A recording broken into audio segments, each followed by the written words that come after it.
at 1,880,000. Last financial year, Australians were quick to take advantage of record low interest rates to buy the Australian dream, and that helped the big banks make bumper profits. About 7% lending growth, which actually offset a decline in margin for the whole year. The second big driver was notable expenses. That's expenses for remediation and restructuring. Those were down $1 billion for the year.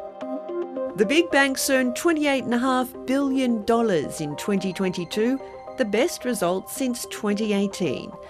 Net interest margins fell to a record low, as funding costs rose more quickly than what they could pass on to mortgage borrowers. But that's starting to change as higher interest rates trickle through. The banks are well capitalised going into what arguably is going to be a tougher economic environment. Rates are expected to go higher, and much of the world could enter a recession. If you get kind of a little bit of a respite from what happens with the war. UBS analyst John Story thinks the banks will stay profitable, even though the Australian economy is expected to slow. Clearly, interest rates going up, I think, is going to put pressure on consumers. We're watching asset quality figures for the banking sector very closely. Sam Garland from PwC says borrowers on fixed-rate mortgages are among those at risk of losing their homes. It's been described as the fixed-rate mortgage cliff that occurs in 23 and 24, because for a lot of borrowers that's going to mean moving from a rate of, say, 2% to well over 4% on their mortgage. But the National Australia Bank boss isn't panicking.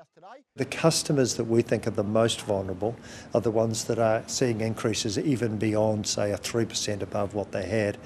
And that's the group that we've been looking at and seeing what's the behaviour going on. Are they still able to pay?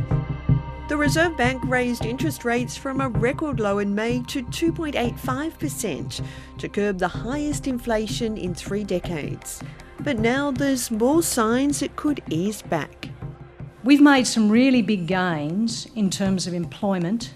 We could crunch the economy very hard and bring inflation down very quickly. But we would very likely lose those gains. That's not all that would be lost if Australia enters a recession.